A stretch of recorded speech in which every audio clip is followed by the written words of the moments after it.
Dans le côté halachot, on est dans la page 22 dans la brochure. Et 21 en bas, tout à fait en bas, c'est Prinat Kol Shofar, qui Shofar ou Prinat Matan Torah, Shnitna Bekol Shofar, et des Kol Shofar Maskrim Sruta Torah. Donc la voix du Shofar, elle inclut en elle tout le Nyan de Matan Torah. C'est-à-dire que tout le Matan Torah, le Maasé, c'est un son du Shofar, c'est-à-dire que c'est une voix de connexion avec Hachem. Toute la Torah elle est inclue là-dedans. C'est pour ça que toute la Torah elle a été donnée dans le son du shofar. Tous les enseignements, tout ce que la Torah elle parle, c'est dans le son du shofar. C'est-à-dire si quelqu'un il n'a pas le son du shofar, alors la Torah elle va pas lui servir à grand chose. Si quelqu'un il sait pas que la Torah c'est un chesed d'Hachem. C'est un chesed d'Hachem. Quelqu'un il m'a demandé sur les réseaux sociaux, quand j'ai parlé de Adam Arishon, de Chava, que quand ils ont eu un enfant, c'est là que Hachem il dit que l'amour entre un homme et une femme, c'est quand ils ont des enfants. Alors les gens ils disent mais non, pourquoi il y a des gens comme si, c'est pas, il y a des gens, les gens ils raisonnent, ils ont des raisonnements. Alors ce que je leur explique, c'est que quand la Torah elle nous dit quelque chose, c'est pas un raisonnement. La Torah c'est le mode d'emploi du Créateur du monde. C'est pas un raisonnement. Hachem, il a créé le monde. Il te dit, voilà comment ça marche, c'est tout. Maintenant, si tu veux essayer de faire ta cuisine tout seul, fais ce que tu veux. Mais Hachem, lui, il a pitié de toi, il t'aime. Il veut que tu réussisses. Donc, il te dit, voilà, la machine que j'ai mis en place, l'outil que j'ai mis en place, voilà comment il marche, c'est tout. Fais comme ça, ne fais pas comme ça. Avance là, recule là. Gère ça comme... Tout ce qu'il te dit, c'est uniquement pour que tu réussisses dans ta vie, c'est tout. Pour que tu profites de ta vie au maximum, c'est-à-dire que tu aies la meilleure vie qui puisse exister. Mais maintenant, si toi, tu viens avec des raisonnements qui sont basés sur ton expérience, sur l'expérience de quelques personnes que tu connais, qui ont fait des analyses, des gens qui sont vendus à toutes sortes d'intérêts, etc. Qu'est-ce que tu veux comparer avec quoi? C'est-à-dire, il faut que la Torah elle soit dans un kol shofar, c'est-à-dire qu'il faut savoir que la Torah elle est dans un son qui est une voix de lien avec Hachem. C'est ça le ikar de la Torah. Le ikar de la Torah c'est pas de savoir des choses. Le ikar de la Torah c'est d'être lié avec Hachem. C'est ça qui s'appelle la Torah. D'abord, la Reshit Chochma Yirat Hashem. Le début de la connaissance c'est d'abord la crainte d'Hachem. La crainte d'Hachem ça veut dire que il y a un lien, il y a une confiance, il y a une honte, il y a ce rapport-là. Après, on parle de la Chokhmah. Après, tout ce que vous voulez, on va parler de la Chokhmah. Mais d'abord, on commence par un lien avec Hachem. C'est ce qu'Hachem il a voulu nous dire dans Matan Torah. Et les voix du shofar, elles étaient tellement fortes dans Matan Torah qu'on pouvait même les voir, les voix. C'était pas que des voix de son, c'était un son qui était en même temps de l'image. C'est-à-dire que le son, il se voyait mamash avec les yeux. C'est-à-dire que toute la Torah, elle est là-dedans. C'est-à-dire que si vous arrivez à un moment à une connexion avec Hachem qui soit tellement forte que vous allez voir les choses avec cette connexion, vous allez tout voir dans votre vie. Vous allez voir ce monde comme quoi c'est un autre monde. Ce monde-là, comme il est, apparemment, il y a un autre monde. Il y a un autre monde. Quelqu'un me disait, tout à l'heure, il me parlait en Eretz Israël, il m'a dit comment tu tombes sur des gens qui sont pas polis des fois, qui te bousculent un petit peu, etc. Je dis, ces gens-là, ils sont pas, c'est des gens qui, tu vois les choses comme ça parce que toi, là où tu es, c'est ça ton monde. C'est pour ça que tu le vois comme ça. Comme l'exemple que je vous dis de la yeshiva d'Aix-les-Bains. C'est-à-dire quand le Rav Freikin il a dit à l'élève, il a dit la yeshiva elle sent très, très bon, mais dans ton nez ça pue. C'est toi là où tu te trouves que tu vois des choses comme ça. Mais sache que la Torah elle est nifla meod. Hachem il t'a donné la Torah que par amour.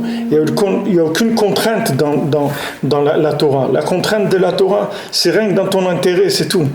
Il n'y a rien d'autre. Il y a mamash rien d'autre. Il n'y a rien d'autre. Quand la Torah elle nous dit fais ça, c'est pour nous, c'est pas quand le Rebbe dit viens au Man à Rosh Hashanah, c'est pour toi. C'est pas, les Rebbe, il n'a pas besoin de toi.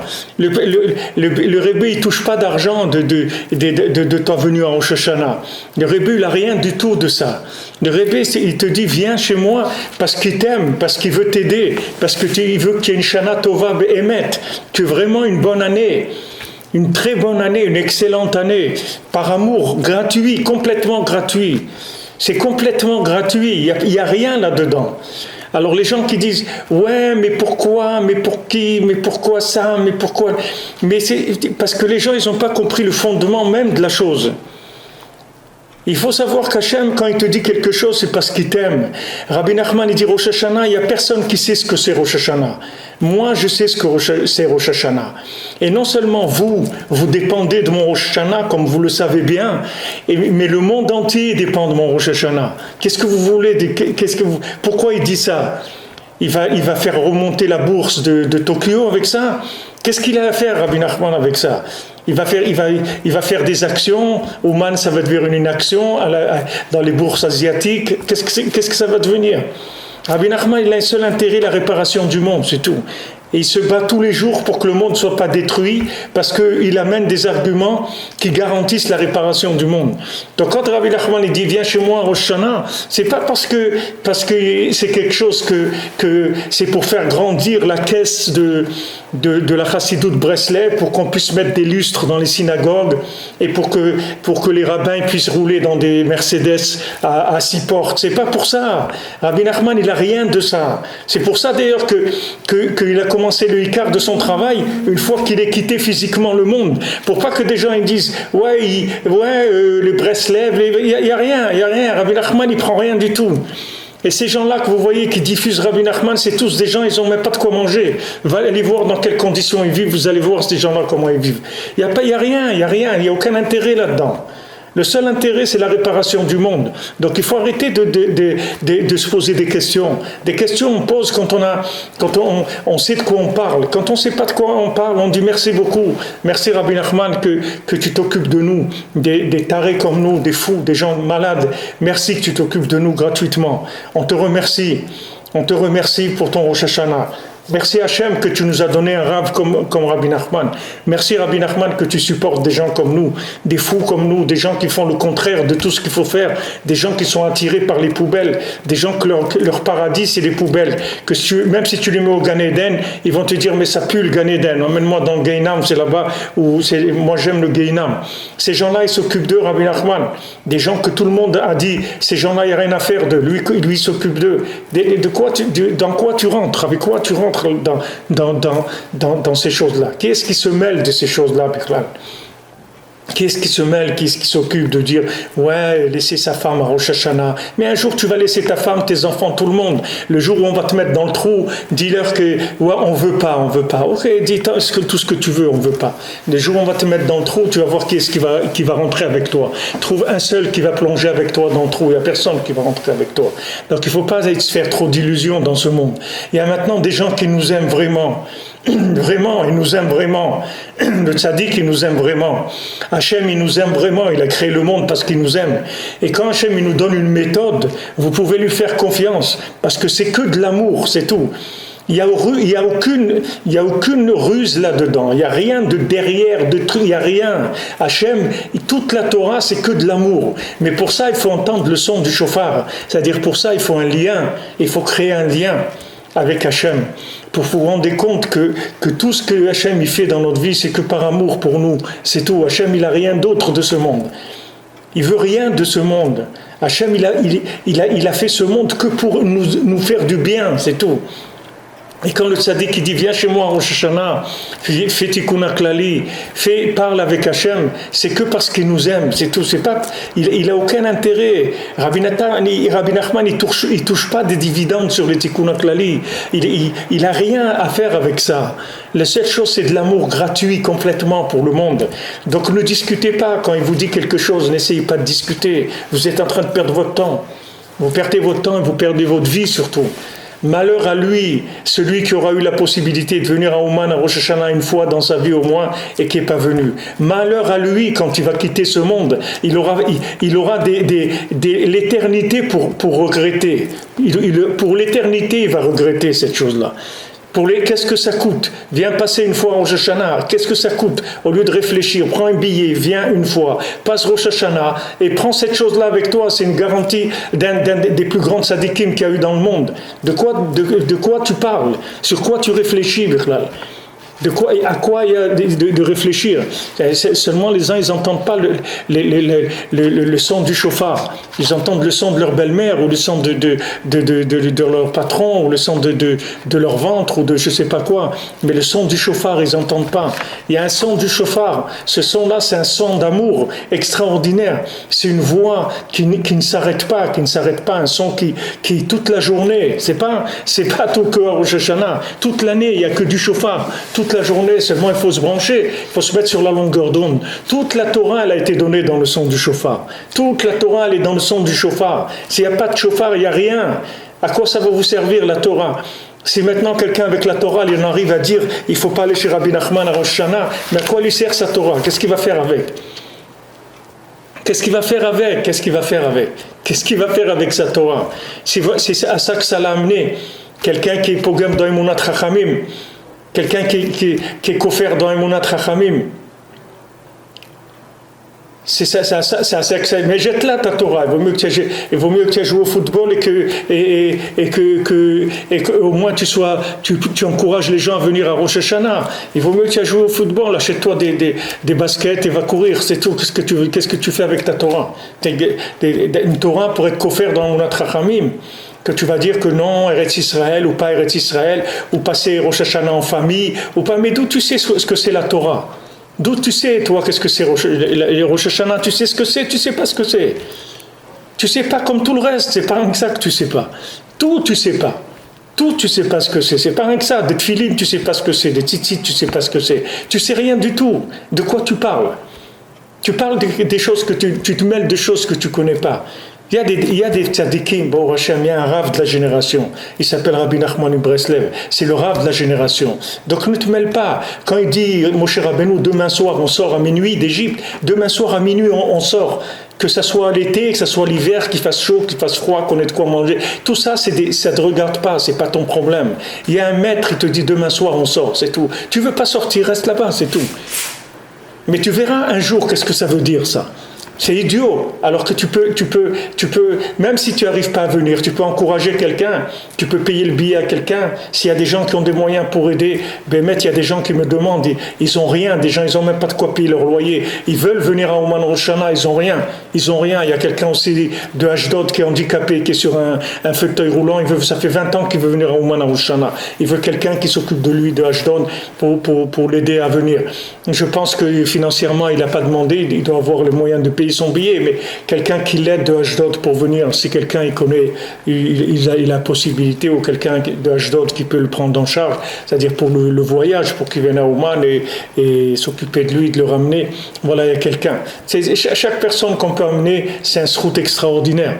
C'est un mérite extraordinaire. Maintenant, vous ne verrez pas, mais après, vous verrez. Une fois Avram ben Nachman, je vous parle de ça, c'est quelque chose qui a déjà pratiquement un siècle. Une fois, il est arrivé à Ouman Rosh Hashanah, et il y avait un Breslever qui venait de Pologne, et il avait un élève qui avait 18 ans ou 19 ans, et toute l'année, cet élève-là, donc il était avec ce Breslever en Pologne, ils étudiaient ensemble, etc. Et à Rosh Hashanah, il ne l'a pas amené. Alors, Avraham Nachman, il le connaissait, cet élève. Quand il a vu ce Breslever à Ouman, il lui a dit « Pourquoi tu n'as pas amené ton élève là, Rosh Hashanah? Pourquoi il n'est pas là ?» Alors il dit « j'ai pensé que truc et tout. » Il lui a donné une réponse comme ça. Avraham Nachman, il lui a dit « Si tu avais amené ce jeune, tu aurais été Mekayem Akedat Yitzhak, tu aurais fait le sacrifice d'Yitzhak de ce Rosh Hashanah, ça aurait été ça. » Alors l'autre, c'est ce Breslever, il s'est jeté par terre, il a commencé à hurler, à pleurer, parce qu'il a vu qu'il a raté quelque chose.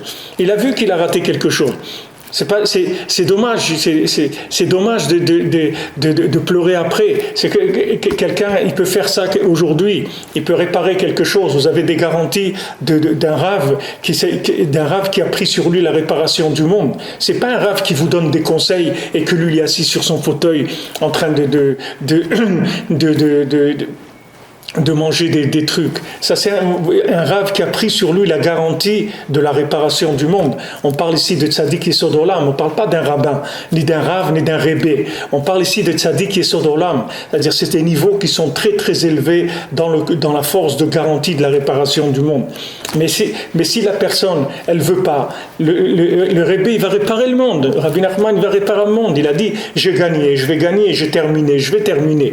De toute façon, avec nous ou sans nous, il va terminer. Mais c'est dommage, parce que lui, il nous aime et il veut qu'on participe. Il veut qu'on ait une part dans la réparation. Mais si on ne veut pas, on n'aura pas de part. Mais en tout cas, si quelqu'un n'a pas une part, au moins qu'il n'ait pas une part dans le manque de réparation. Il faut faire attention à ça, parce que ça génère beaucoup de problèmes. Alors maintenant, quand il parle ici de Kol Shofar, il dit que toute la Torah est dans le son du shofar.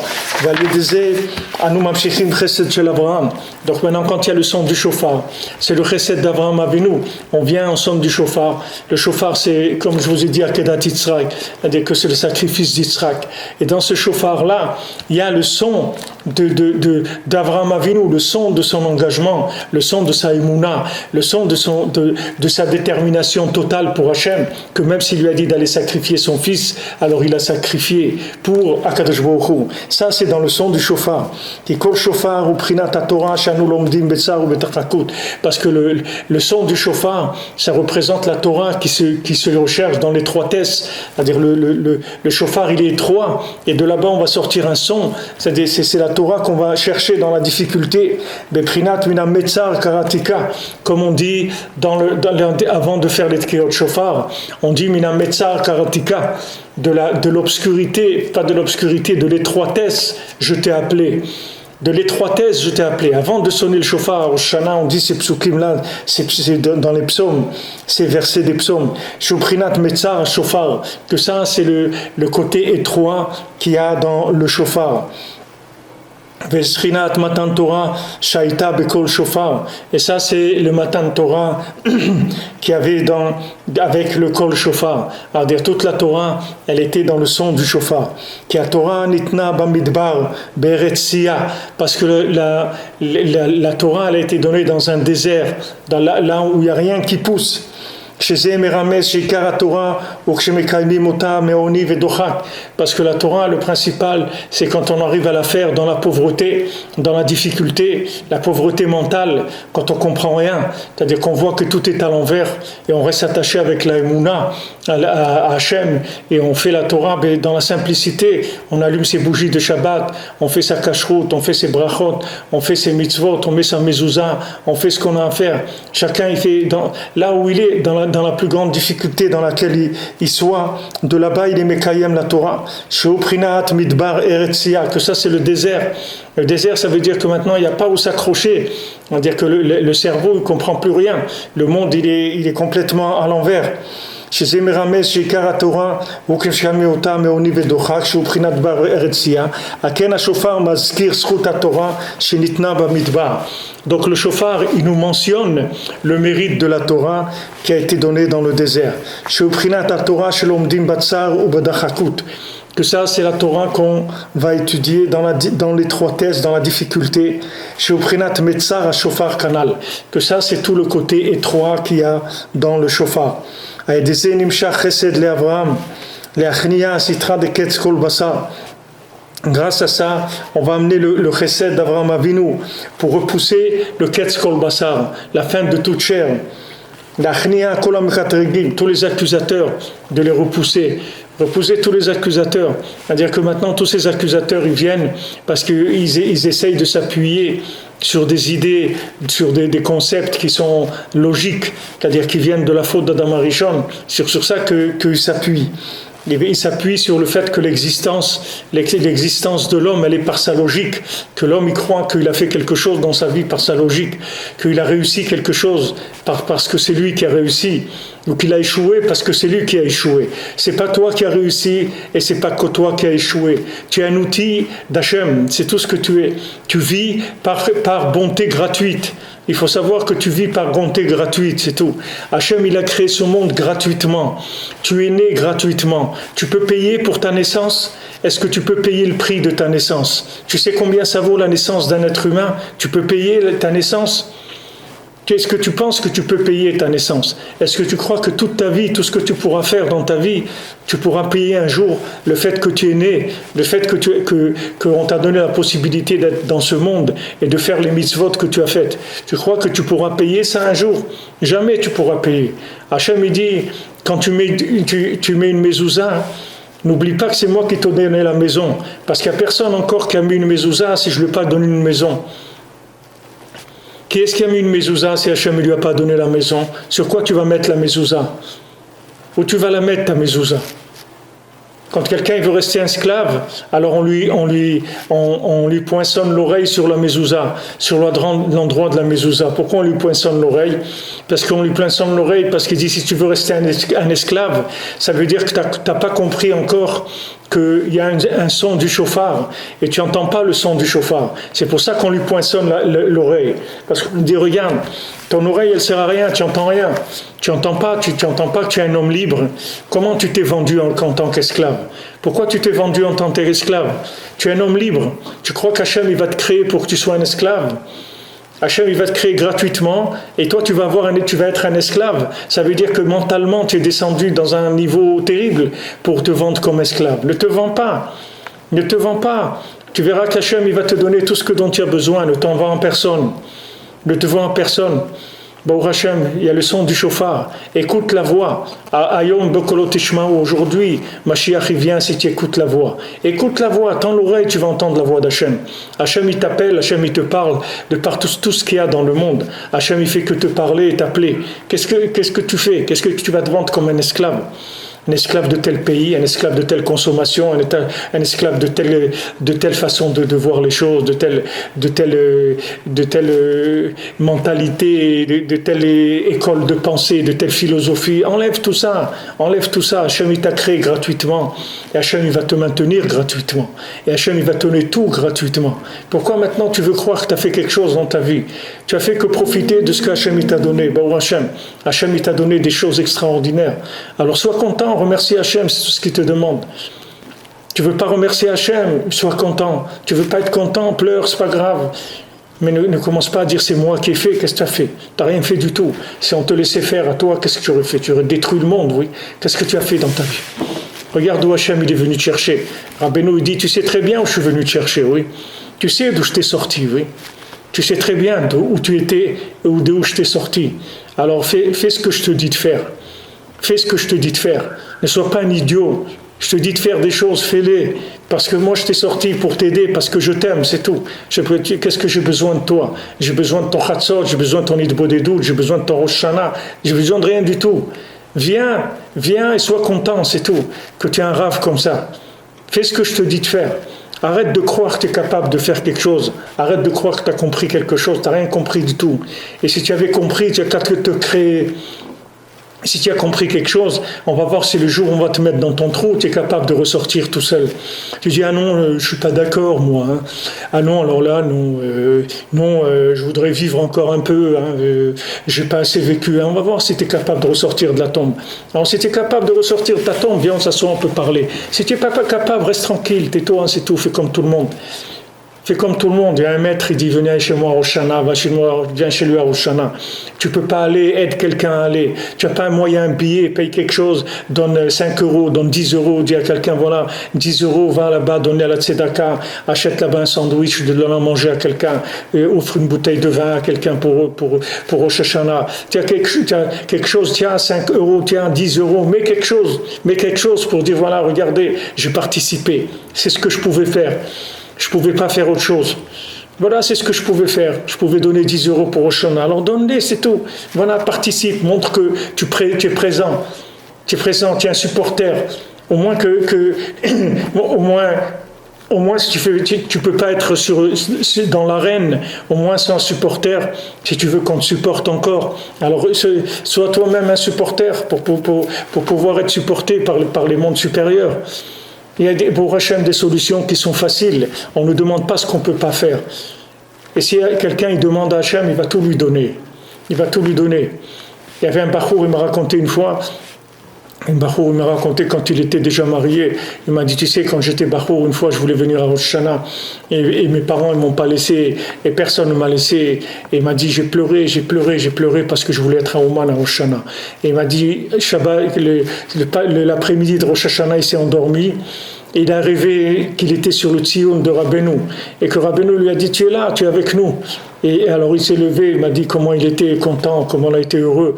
Il a vu que Rabbeinu lui a dit, tu es là, tu es avec nous. Il a tellement pleuré, il a tellement voulu être là, qu'il était là, mamash. Comme dans les mendiants, quand les 7 mendiants, quand les 2 ils ont voulu se marier, ils ont dit, où il est le mendiant qui nous a donné à manger du pain quand on était dans le désert? Où il est ce mendiant-là? Il dit, voilà, je suis là. Voilà, je suis là. Vous avez voulu me voir, ben voilà, je suis là, je suis venu à votre mariage. Voilà, je suis là. Voilà, si quelqu'un il veut, Hachem il va lui donner tout. Mais au moins vouloir, Chas Shalom, de ne pas être dans le contraire. Au moins vouloir, une participation d'un vouloir de quelqu'un qui veut être avec le Rebbe, qui veut faire partie de cette chose-là. Comment le Ham Israël, il est là, 40 000 personnes, 50 000. Il va y avoir beaucoup, d'après ce que vous voyez, les constructions qu'il y a au Man, vous pouvez prévoir que dans quelques temps, il va y avoir des centaines de milliers qui vont venir, parce qu'il y a des immeubles qui poussent partout. On voit que ça va accueillir des gens de plus en plus. Comment quelqu'un il voit quelque chose comme ça, il ne va pas participer à un rassemblement comme ça d'amour et de Bitoul à Hachem, de dire voilà, je suis là, au moins je fais partie du voyage, comme je suis, au moins je fais partie, qui je suis là, moi pour donner mon avis. J'ai pas d'avis à donner. Rabbi Nachman, il a dit quelque chose, moi je dis mon avis. Quel avis? Qu'est-ce quel avis je suis? Et l'avis, Bichlal, mon avis de quoi? Un avis d'un taré, de qui? Qu'est-ce que je veux dire? J'ai rien à dire du tout. Je vis gratuitement, je n'ai pas payé ma place. J'ai payé ma place ici, j'ai payé quelque chose pour tout ce qu'Hachem m'a donné. J'ai rien payé, alors c'est tout du gratuit. Qu'est-ce que je veux dire mon avis? Alors c'est ça, Chesed d'Avraham Avinu, la bonté d'Avraham Avinu. Avraham Avinu l'a tout donné pour Hachem. Tout donné. Combien d'années il a attendu pour avoir un fils? Voilà, il a un fils, Yitzhak. Après Hachem, il lui dit, tu vas l'égorger pour moi. Et il dit, mais bien sûr, je vais tout de suite. Tout de suite, j'y vais. Tout de suite, Bessimcha, j'y vais. Tout de suite. Ça va repousser tous ces gens-là qui sont des gens qui vont exterminer le monde. Ces gens-là qui empêchent les gens de venir à Rosh Hashanah, c'est Zera Amalek. C'est des gens qui empêchent le monde, qui veulent détruire le monde. C'est pas parce que c'est un rabbin qu'il a une barbe, mais c'est des destructeurs du monde, même si c'est des rabbins. À l'époque de Moshe Rabbeinu, il y avait des rabbins beaucoup plus grands que ces rabbins-là, et c'était des destructeurs. Korach, c'était un destructeur. Korach, il voulait détruire le monde. Le Zohar, il dit que Korach, il voulait ramener le monde dans le Tohu Vavohu. C'est un destructeur de l'humanité. Ils tirent leur force de ça. D'où des gens qui croient qu'ils ont compris quelque chose. Parce que quelqu'un, il a lu des textes, il croit qu'il a compris quelque chose. C'est bien de lire des textes, mais que tu comprends rien. Que tu comprends rien du tout de ce qui est écrit. Si maintenant, quand de tout ce que tu as étudié, tu n'as pas compris qu'il faut venir à Ouman, à Rosh Hashanah, alors ça veut dire que tu n'as jamais compris une lettre de la Torah, Bichlal. Tu n'as jamais compris un mot de Torah dans tout ce que tu as étudié.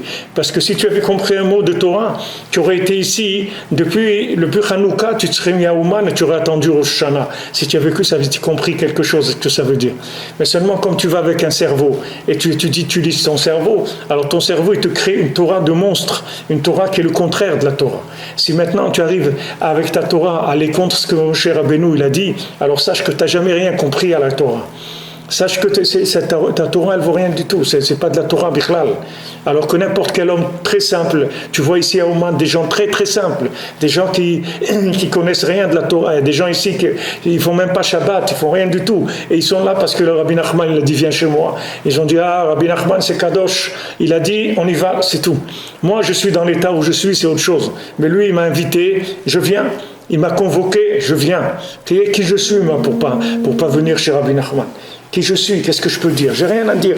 Alors ça, c'est les Mekatregim, ceux qui accusent. Accuser, la plus grande accusation qui existe, c'est d'empêcher les gens de venir à Ouman à Rosh Hashanah. Il n'y a pas un plus grand accusateur que ça. Il n'y a pas un plus grand accusateur. Regardez les Meraglim qui ont empêché le Ham Israël de rentrer en Eretz Israël. C'était tous des grands rabbins, beaucoup plus grands que ces rabbins qui parlent aujourd'hui. Les Meraglim, c'était des tzadikim mamash, et pourtant ils ont été contre Eretz Israël. Les frères de Yosef, c'était des grands tzadikim, c'était les Shvatim, et pourtant ils ont été contre Yosef à tzadik, et ils ont voulu le tuer. C'est pas que, alors ne croyez pas que parce que quelqu'un il a un grand chapeau, il a une grande kippa, il peut pas être un mekatreg sur l'homme Israël, un accusateur. Il n'y a pas un plus grand accusateur que celui qui empêche les personnes d'aller se faire soigner, alors qu'il y a un hôpital qui a ouvert, qui soigne tout le monde. Les gens ils essayent de cacher, de dire non, il ne faut pas aller là-bas. Non, il ne faut pas aller là-bas. Quelqu'un m'a raconté, il avait son fils malade. Quelqu'un m'a raconté, il y avait un monsieur, il avait son fils malade. Alors il a dit, je vais l'amener à Ouman. Alors le Rav, il lui a dit, qu'est-ce que tu vas l'amener à Ouman, truc, donne-moi l'argent du billet à moi. Et moi, je t'arrange tout. Alors il lui a donné l'argent du billet, et bien sûr le fils quelques semaines après il est mort. Alors maintenant ce rabbin-là qui a empoché l'argent du billet, et vous croyez que ça va se passer comme ça? Quand il va arriver là-bas, il va se présenter devant un tribunal, il va lui dire, ah bon, tu t'es substitué à Rabbi Nachman, tu as dit que toi tu peux faire quelque chose? Attendez, on va rigoler, et je peux vous dire que la honte que quelqu'un il va avoir là-bas, il ne peut même pas imaginer ce que ça veut dire. Que personne ne peut imaginer ce que ça veut dire, la honte que quelqu'un il va avoir dans l'état où il est, parce qu'en général, je peux vous dire d'après ce que Rabbi Nathan dit, tous les gens qui parlent contre le Rosh Hashanah de Rabbi Nachman, c'est tous qui ont des problèmes avec les femmes, des trucs comme ça, parce que Rabbi Nathan dit que tant que quelqu'un n'a pas été pogam dans le brit, il ne peut pas ouvrir sa bouche contre le tzaddik. Quand quelqu'un il ouvre sa bouche contre le tzaddik, c'est qu'il a des problèmes dans l'alliance. Maintenant, nous on ne sait rien du tout. Nous on sait ce qu'il y a écrit, c'est tout. Nous on ne sait rien du tout. On ne rentre pas dans la vie privée des gens, on ne sait rien. Mais on sait que si le Rebbe il dit que c'est comme ça veut dire que c'est comme ça. Donc ça, c'est des mekatregim sur le Ham Israël. C'est des gens qui viennent accuser le Ham Israël. Il n'y a pas une plus grande accusation que d'empêcher la personne de faire ce qu'elle a à faire. Non-assistance à personne en danger. Même chez les goïms, ça existe. Même si c'est un égoïme, imaginez-vous quelqu'un est en train de se noyer, il a une bouée à côté de lui, vous lui enlevez la bouée, vous lui dites non, tu n'as pas besoin, pourquoi? Tu peux nager, et après il est mort. Et le pauvre, ah bon, il est mort? Ah ben, je ne savais pas, hein. Mais tu crois que c'est comme ça? Tu crois que ça se passe comme ça? Ça ne se passe pas comme ça. Tu ne peux pas venir accuser les gens alors qu'ils sont proches de la Géoula. Quand Rabbi Nathan il dit, si je sais que je viens une fois au Man faire un tikkun haklali, je reviens dans une réincarnation. Je repasse toute ma vie dans le monde, uniquement pour ça. N'importe comment qu'elle soit sa vie, si on lui garantit qu'une fois il va venir à Ouman faire tikkun haklali, il vient passer toute une vie avec toute la souffrance, avec toute ce que ça veut dire pour venir à Ouman une fois à faire un tikkun haklali. Alors que les gens ne savent pas ça. Ce que ça veut dire, Rabbi Nathan il dit que Rabbeinu il répare tout à Rosh Hashanah. Il répare tout. Tout. Vous entendez ce que ça veut dire? Il répare tout. Donc maintenant, vous trouvez un hôpital qui soigne tout le monde. Toutes les maladies. Vous n'allez pas courir là-bas. Vous n'allez pas courir, allez, Baruch Hashem, il y a de la place. Ce n'est pas un hôpital où ils vont vous dire, vous attendez, le prochain rendez-vous, c'est dans 10 ans. Non, ils vous reçoivent tout de suite, ils vous soignent tout de suite. Pourquoi empêcher les gens de faire ça? Pourquoi ouvrir sa bouche? Tu n'as rien trouvé à faire. Va regarder des films, va regarder des matchs de football. Qu'est-ce que tu es en train de parler contre le tzaddik? Occupe-toi autre chose, trouve de quoi t'occuper. Va pêcher des trucs, je sais pas, des truites ou des trucs comme ça. Va t'amuser, c'est tout. Il vaut mieux que tu ailles t'amuser, tu veux d'aller jouer au football, mais ne rentre pas là-dedans. C'est des mekatregim sur l'âme Israël, c'est très grave. Tous les mekatregim, tous les accusateurs, quand le son du chauffard il va sortir, tous ils vont s'annuler. Tous ils vont s'annuler, parce que les mekatregim, ces mekatregim-là, ils viennent du fait qu'il n'y a pas de communication avec Hachem. S'il y avait une communication avec Hachem, eux, ils n'auraient rien à dire du tout. Vous savez, on voit dans la paracha que Hachem il nous a dit, tu fais attention à Esav. Si Esav il veut se convertir, tu l'acceptes. Si un Égyptien veut se convertir, tu dois l'accepter aussi. Parce que Esav, c'est ton frère. Même s'il est venu avec toi avec l'épée pour te tuer, c'est ton frère. En Égypte, même si les Égyptiens ils ont jeté tes premiers-nés dans le fleuve, ils les ont tués, s'il veut se convertir, tu dois l'accepter. D'accord? Mais maintenant, s'il vient un Moavi, quelqu'un de Moab, ou quelqu'un de Midian, tu l'acceptes pas. Tu l'acceptes pas. Même toutes les générations, tu l'accepteras pas. Pour l'éternité, tu l'accepteras jamais, qui voudra se convertir. Pourquoi? Et ça, il voulait te tuer, oui. Paro, il a tué tes enfants. Pourquoi? Il dit parce que eux, ils en ont voulu à ton corps seulement. Mais Midian, il a voulu te faire tomber. Il a envoyé les filles de Midian pour te faire tomber dans le gamin bride, pour te faire casser l'alliance avec Hachem, pour te faire fauter. Ceux-là, tu les accepteras jamais qui se convertissent. Ça veut dire celui qui empêche quelqu'un de se rapprocher d'Hachem, quelqu'un de réparer l'alliance, comme Rabbi Nachman dit, je répare tout à Rosh Hashanah. Celui qui empêche ça, c'est quelqu'un qui est pire que quelqu'un qui tue. C'est-à-dire, vous voyez des gens, ils envoient des bombes, ils se font exploser, ils veulent exploser. Ça, c'est rien, ça. C'est rien, c'est des corps qui tuent, c'est tout. L'âme, elle est libre. L'âme, il lui a rien fait, l'âme. Un terroriste qui a tué des gens, il n'a pas tué l'âme de quelqu'un. Il a tué que le corps de quelqu'un. Mais quelqu'un qui empêche de venir à Rosh Hashanah, c'est pire qu'un terroriste. Parce qu'il est en train de couper les gens de leur réparation. Il est en train de couper la neshama de son tikkun. La neshama de cette personne-là, ça fait des dizaines de fois qu'elle vient. Le gars, il n'en peut plus de vivre. Le gars, chaque jour, il n'a plus la force de vivre. Et toi, tu l'empêches d'aller chez celui qui va le réparer. Mais c'est terrible. Ces gens-là, on ne les accepte pas, même s'ils veulent se convertir. Dans 20 générations, on n'accepte pas. Parce que c'est des gens qui ont coupé l'accès à la réparation. Ça, c'est des choses qui ne se pardonnent pas. Il ne peut rien faire pour réparer ça. Comment il va faire pour réparer ça? Il ne peut rien faire du tout. Alors que Paro, s'il veut se convertir, on l'accepte.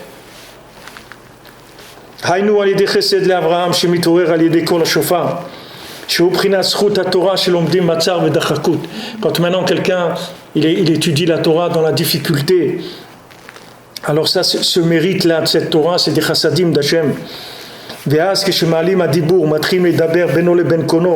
Alors quand maintenant on fait monter la parole et qu'on commence à parler avec Hachem, c'est-à-dire on commence à parler de la vérité qu'il y a dans le cœur, c'est-à-dire on commence à parler vraiment avec Hachem, c'est-à-dire on commence à ressentir l'amour d'Hachem dans notre cœur, et notre cœur il commence à s'ouvrir parce qu'on commence à avoir confiance dans Hachem, et on commence à dialoguer avec lui. Alors à ce moment-là, ça y est, c'est le kol shofar, ça adoucit toutes les rigueurs du monde. Il dit enfin, mon fils, ma fille, Baruch Hachem, tu es revenu vers moi, ça y est, tu m'as reconnu, tu m'as retrouvé, et moi aussi je t'ai retrouvé. Baruch Hachem. C'est-à-dire, voilà ce qu'il fait Rabbi Nachman. Qu'est-ce que Rabbi Nachman il fait dans le monde? Qu'est-ce qu'il a fait? Qui répare des gens. Qu'est-ce qu'il a fait? Pourquoi les gens ils ouvrent leur bouche sur ça? Quand les gens ils essayent d'empêcher, il ne faut pas se mêler de ces choses-là. Si quelqu'un il peut pas venir ou dans ses idées à lui, il peut pas se permettre de venir pour une raison X, pour la raison qu'ils veulent. Alors au moins qu'il se taise pour pas qu'on repère qu'il fait partie des Zera Amalek, parce que sinon c'est quelque chose de terrible. Hachem Ishmo, quelque chose de terrible. C'est celui qui vient contre ça. C'est la réparation du monde. Regardez ce que Rabbeinu il amène. Qu'est-ce qu'il amène? Que la personne, quand on vient chez Rabbi Nachman, il nous ouvre le cœur, c'est tout ce qu'il fait, il nous établit la connexion avec notre âme, avec le tzaddik, dans lequel toutes les âmes du monde, elles sont incluses, puis c'est le tzaddik qui est Sodolam. Tout ce qu'il y a dans ce monde, c'est attaché au tzaddik. Il n'y a rien dans ce monde qui n'est pas attaché au tzaddik, que ce soit un fruit, que ce soit un être humain, que ce soit un arbre, une pierre, un animal. Tout ce qu'il y a dans le monde, c'est attaché au tzaddik. Tout ça passe par le tzaddik. C'est le tzaddik qui est Sodolam, c'est le pilier, c'est la base du monde. Comment quelqu'un il peut remettre en question, parler sur une chose comme ça? C'est-à-dire que c'est vraiment, il faut prier que ces gens-là ils fassent tchouva béhémet, qu'ils fassent tchouva, qu'ils viennent eux-mêmes pour montrer l'exemple et dire voilà, je me suis trompé, comme il y a des rabbinim qui viennent ici et qui amènent des centaines de gens et qui disent je viens demander à Rabbi Nachman pardon tous les ans parce que je me suis trompé, moi aussi j'avais parlé contre le Rosh Hashanah et je me suis trompé, alors je demande pardon. Au moins que ces gens, ils arrivent à faire tchouva, pour pas empêcher les gens de venir.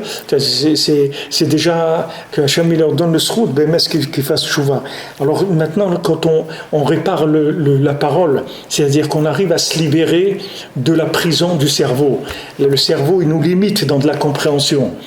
Le cerveau veut nous limiter dans de la compréhension. Maintenant, une fois qu'on a jeté ça, c'est-à-dire qu'on s'est libéré de cette raison, soi-disant, qui veut avoir raison, mais qui n'est pas la véritable raison. La véritable raison, c'est la raison d'Hachem, c'est tout. Il n'y a pas toutes les autres raisons.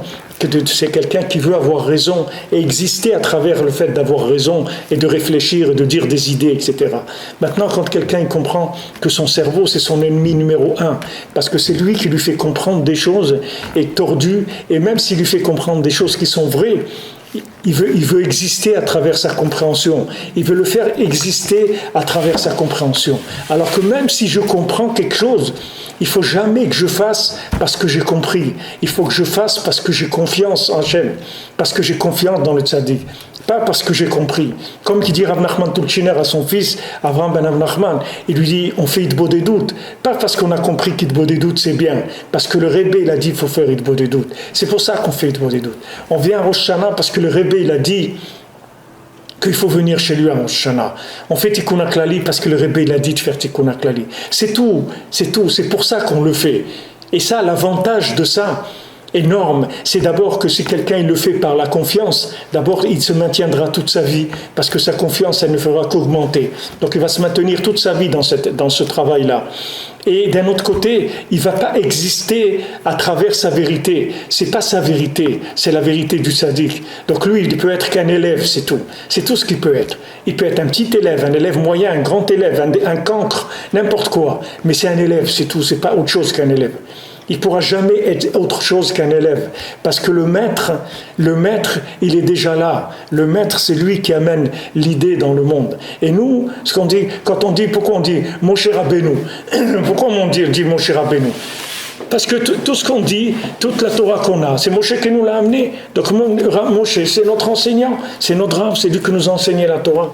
Quand on dit Rabbeinu, Rabbi Nachman, on dit Rabbeinu, parce que c'est notre maître, c'est lui qui enseigne à la génération, c'est lui qui sauve la génération, qui a mis les enseignements qu'il faut. Donc tout ce qu'on fait, il faut s'arranger toujours à ce que l'action qu'on va faire, elle soit toujours liée à un engagement de foi, à un engagement de parole, à un engagement de dialogue et de connexion avec Hachem.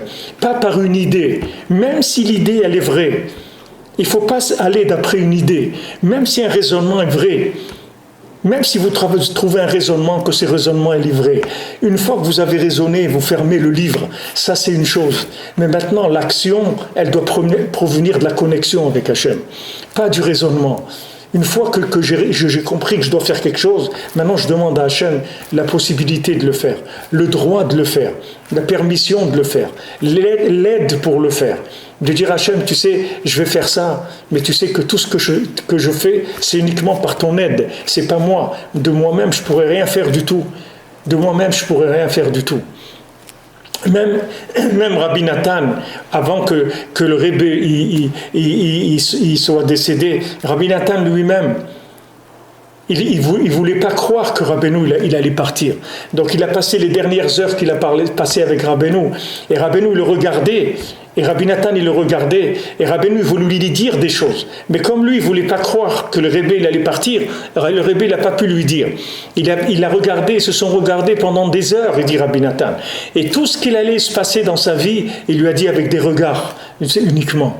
Alors que le Rebbe voulait lui dire des choses explicitement, mais il n'arrivait pas, Rabbi Nathan, à croire que le Rebbe il allait le quitter. Tellement jeune, à 38 ans, comme ça, il venait de commencer l'aventure de l'humanité, il venait de commencer, comment il va partir? Il pouvait pas, c'est quelque chose qu'il n'arrivait pas à réaliser.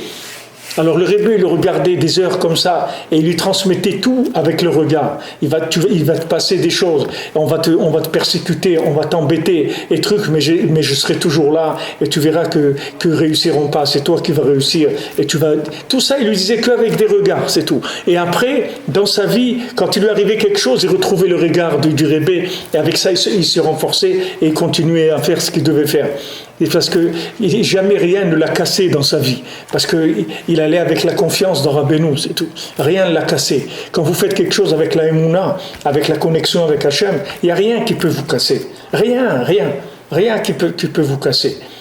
Rien dans la vie ne pourra vous casser. Parce que casser quelqu'un, c'est le déconnecter d'Hachem. C'est ça le casser. C'est pas maintenant que quelqu'un fait un vera ou fait pas d'avera. C'est pas ça qui est important. Ce qui est important, c'est de rester en connexion, c'est tout. C'est ça qu'il faut préserver. Le reste, il y a des hauts et des bas. C'est pas un problème. Il y a des fois on monte et des fois on descend.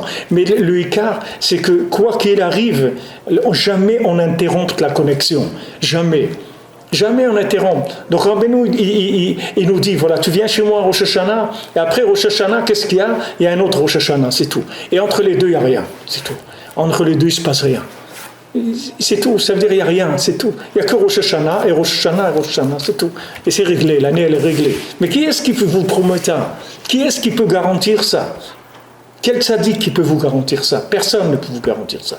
Bon, Hachem il nous a donné un rave comme ça, un rébé comme ça, qui est un Rahman, qui est de la miséricorde, qui est miséricordieux sur chacun, sur chacune, là où il est, qu'il soit un juif, qu'il soit pas juif, qu'il soit dans l'état où il est, le plus catastrophique ou le plus grand du monde, ça ne change rien. Le rébé, il garantit des choses. Baruch Hashem, que Hashem nous a donné un rave comme ça, un tzaddik comme ça. Et il faut prier, que tout le monde ait le srout de venir à Rosh Hashanah. Il y a de la place pour tout le monde. Vous pouvez venir par centaines de milliers. Il y a de la place pour tout le monde. Il y a à manger pour tout le monde. Il y a à dormir pour tout le monde. Tous ceux qui veulent venir. Et tous ceux qui ne peuvent pas, qui participent. Qui peuvent participer. 10 billets. Il y a des gens, ils donnent 20 billets. Il y a des gens, ils ont donné des milliers de billets. Il y a un qui ici, il a payé des milliers de billets aux gens pour venir à Ouman. Si quelqu'un, il ne peut pas 1000 billets, il ne peut pas 10 billets, il ne peut pas un billet, il peut donner 5 euros, il peut le 10 euros. Il dit voilà, avec ça, j'ai participé à Rosh Hashanah, Bezat Hashem. Be'atzlacha, Yom Tov, et des bonnes nouvelles, Bezat Hashem. Kol Tov.